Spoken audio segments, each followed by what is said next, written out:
Narayana Guru educational trust ವತಿಯಿಂದ ನಡೆಸಲಾಗ್ತಾ ಇರತಕ್ಕಂತ ಋಷಿಶೃಂಗ public ಶಾಲೆಯಲ್ಲಿ ಪ್ರತಿ ವರ್ಷದಂತೆ 2025-26ನೇ ಸಾಲಿನಲ್ಲಿ ಸಂಕ್ರಾಂತಿಯ ಮುನ್ಸೂಚನೆಯಂತೆ ಸಂಕ್ರಾಂತಿ ಹಬ್ಬ ಹಾಗೂ ಪೋಷಕರ ಆಟೋಟ ಸ್ಪರ್ಧೆಗಳನ್ನ ಏರ್ಪಡಿಸಲಾಗಿತ್ತು. ಇವತ್ತು ಎಲ್ಲಾ ಪೋಷಕರು ಅತ್ಯುತ್ಸಾಹದಿಂದ ಕಾರ್ಯಕ್ರಮದಲ್ಲಿ ಭಾಗವಹಿಸಿದ್ರು.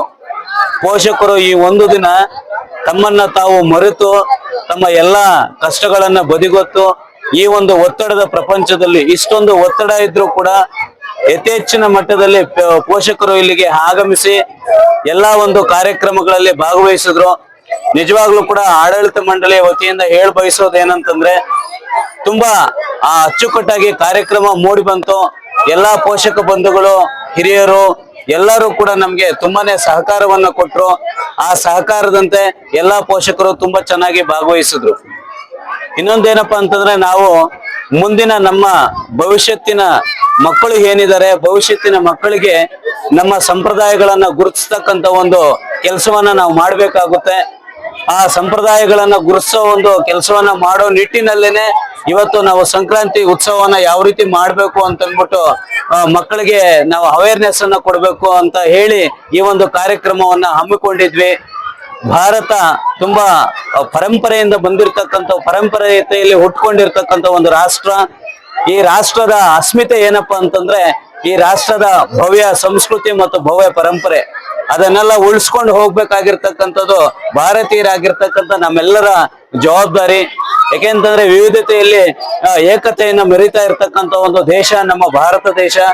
ಈ ದೇಶದಲ್ಲಿ ನಾವು ಈಗಿನ ಮಕ್ಕಳಿಗೆ ಈ ಒಂದು ವಿವಿಧತೆಯಲ್ಲಿ ಏಕತೆ ಅಂತಕ್ಕಂಥ ಒಂದು ಕಾನ್ಸೆಪ್ಟ್ ಅನ್ನ ಮಕ್ಕಳಿಗೆ ನಾವು ಕೊಟ್ಟು ನಾವು ಮುಂದಿನ ಈ ಪ್ರಜೆಗಳಾಗ್ತಕ್ಕಂಥ ಮಕ್ಕಳಿಗೆ ನಾವು ಈ ರೀತಿಯಾದಂತ ಒಂದು ಸಂಸ್ಕೃತಿಯನ್ನ ಬೆಳೆಸ್ತಕ್ಕಂಥದ್ದು ನಮ್ಮೆಲ್ಲರ ಕರ್ತವ್ಯ ಅಂತ ಹೇಳ್ತಾ ನಮ್ಮ ಶಾಲೆಯಲ್ಲಿ ಋಷಿಶೃಂಗ ಪಬ್ಲಿಕ್ ಶಾಲೆಯಲ್ಲಿ ಪ್ರತಿದಿನ ಈ ವಾರ್ಷಿಕ ಚಟುವಟಿಕೆಗಳೊಂದಿಗೆ ಪ್ರತಿದಿನ ಕೂಡ ಭಗವದ್ಗೀತೆಯನ್ನ ಬೋಧನೆ ಮಾಡೋದಾಗಿರ್ಬೋದು, ಬೇರೆ ಎಲ್ಲಾ ಧಾರ್ಮಿಕ ಚಟುವಟಿಕೆಗಳು ಎಲ್ಲಾ ಧರ್ಮಗಳ ಧಾರ್ಮಿಕ ಚಟುವಟಿಕೆಗಳನ್ನ ಧಾರ್ಮಿಕ ಸಾರಾಂಶಗಳನ್ನ ಬೋಧನೆ ಮಾಡೋದ್ರ ಮೂಲಕ ಮಕ್ಕಳಲ್ಲಿ ಮೌಲ್ಯ ಶಿಕ್ಷಣಕ್ಕೆ ಹೆಚ್ಚಿನ ಒಂದು ಒತ್ತನ್ನ ನೀಡ್ತಾ ಇದೀವಿ.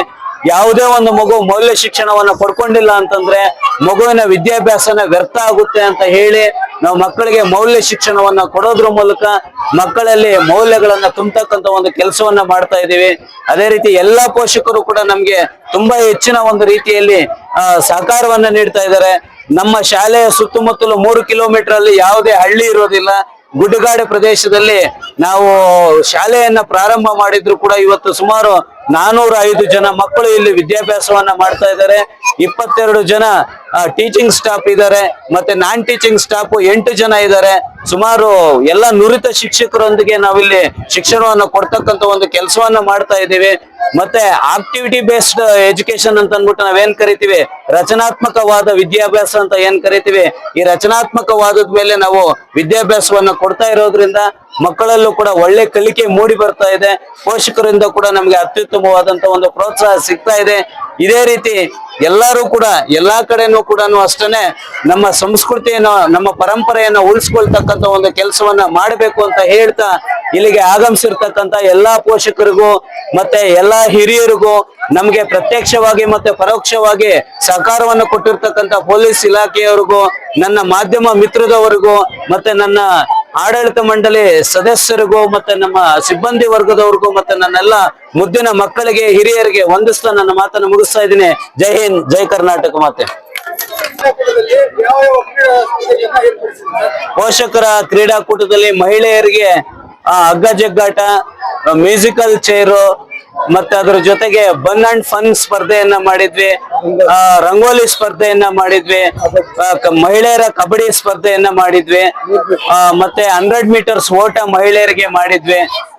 ಮತ್ತೆ ಇನ್ನೊಂದು ಥ್ರೋಬಾಲ್ ಇನ್ನ ಒಂದು ನಡಿಬೇಕಾಗಿದೆ. ಈಗ ಥ್ರೋಬಾಲ್ ಕೂಡ ಮಹಿಳೆಯರಿಗೆ ಇದೆ. ಮತ್ತೆ ಪುರುಷರಿಗೆ ವಾಲಿಬಾಲ್ ಇತ್ತು, ಕಬಡ್ಡಿ ಇತ್ತು, 100 ಮೀಟರ್ಸ್ ಓಟ ಇತ್ತು, ಮತ್ತೆ ಟಗ್ ಆಫ್ ವಾರ್ ಅವ್ರಿಗೂ ಇತ್ತು, ಬಕೆಟ್ ಅಂಡ್ ಬಾಲ್ ಮಹಿಳೆಯರಿಗೂ ಇತ್ತು ಮತ್ತೆ ಪುರುಷರಿಗೂ ಕೂಡ ಇತ್ತು. ಮತ್ತೆ ಇನ್ನೊಂದು ಪುರುಷರಿಗೆ ಈಗ ಮ್ಯೂಸಿಕಲ್ ಚೇರ್, ಪುರುಷರಿಗೆ ಮ್ಯೂಸಿಕಲ್ ಚೇರ್ ಒಂದು ನಡಿಬೇಕಾಗಿದೆ ಸರ್. ಪೋಷಕರು ಒಂದು ಸಂಖ್ಯೆ 700 ಇರುತ್ತೆ ಸರ್. ವಿಜೇತರಿಗೆ ನಮ್ಮ ವಾರ್ಷಿಕೋತ್ಸವ ಸಮಾರಂಭದಲ್ಲಿ ಎಲ್ಲಾ ವಿಜೇತ ಸ್ಪರ್ಧಿಗಳಿಗೂ ಕೂಡ ಬಹುಮಾನವನ್ನ ನೀಡ್ತೀವಿ. ಒಟ್ಟಾರೆಯಾಗಿ ಇಲ್ಲಿ ಪೋಷಕರಿಗೆ ನೀವೇನ್ ಹೇಳ್ತಾ ಇದ್ದೀರಿ? ಪೋಷಕರಿಗೆ ನಾ ಬಯಸೋದು ಒಂದನೇ, ಮೊಬೈಲ್ ಅನ್ನ ಆದಷ್ಟು ಕೂಡ ಕಮ್ಮಿ ಮಾಡಿ.